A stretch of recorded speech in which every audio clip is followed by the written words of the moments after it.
Morning everyone আজি 8 ডিচেম্বৰ অসমীয়া প্ৰতিদিন খুলনাম আপোনালোকৰ আগত হেডলাইনখিনি পঢ়িবলৈ আগবাঢ়িছোঁ।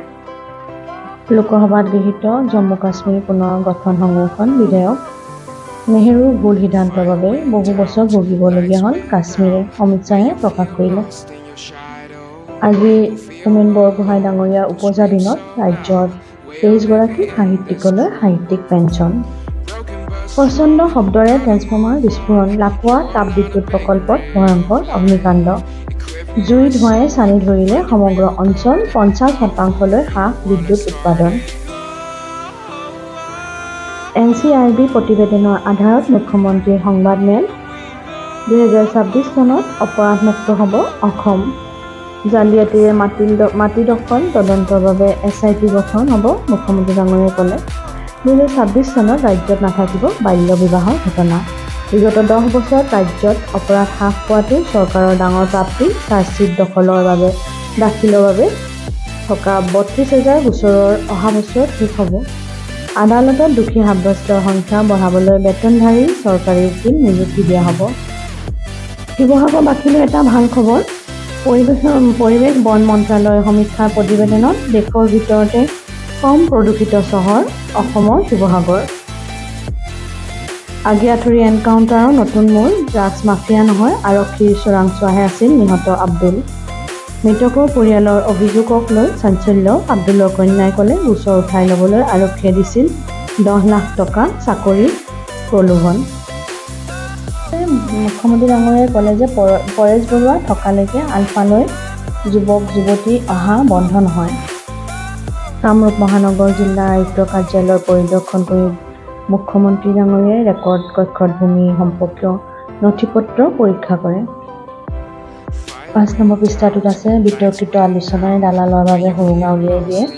APSC বাছনি পৰ্বক লৈ বিতৰ্ক নকৰিবলৈ সকলোকে আহ্বান মুখ্যমন্ত্ৰীৰ। ৰাজীৱ ভৱনত সাংগঠনিক বৈঠকৰ অন্তত ভূপেন বৰাই কয় যে অসমত বন্ধাকবিৰ পাতৰ দৰে টানকৈ বান্ধ খাই আছে বিৰোধী।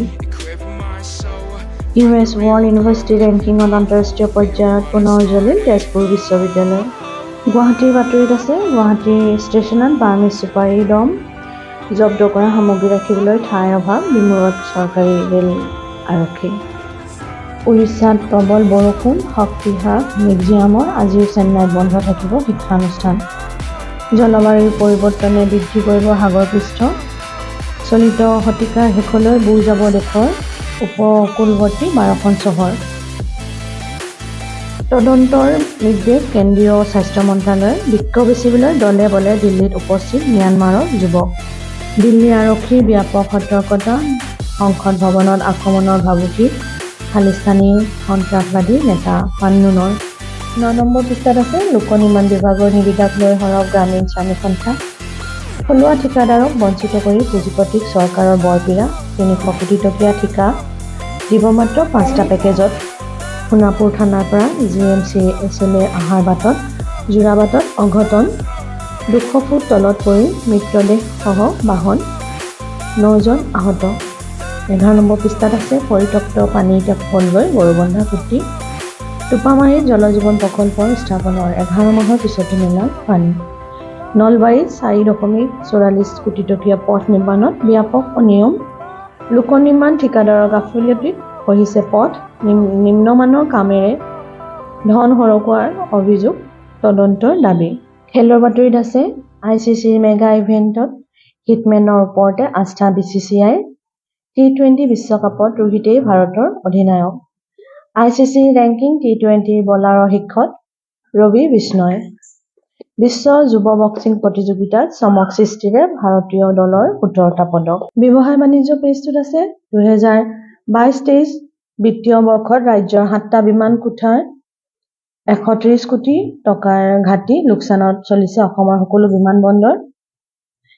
মেটাৰ 6,82,000 শ্বেয়াৰ বিক্ৰী, যোগেশবাৰ্গৰ চলিত বৰ্ষত 172% বৃদ্ধি শ্বেয়াৰৰ মূল্য। এয়া আছিল আজি অসমীয়া প্ৰতিদিনখনৰ মূল হেডলাইনখিনি। আপোনালোকে মোৰ চেনেলটো লাইক আৰু ছাবস্ক্ৰাইব কৰিবলৈ নাপাহৰিব। আপোনালোকৰ আজিৰ দিনটো শুভ হওক। নমস্কাৰ।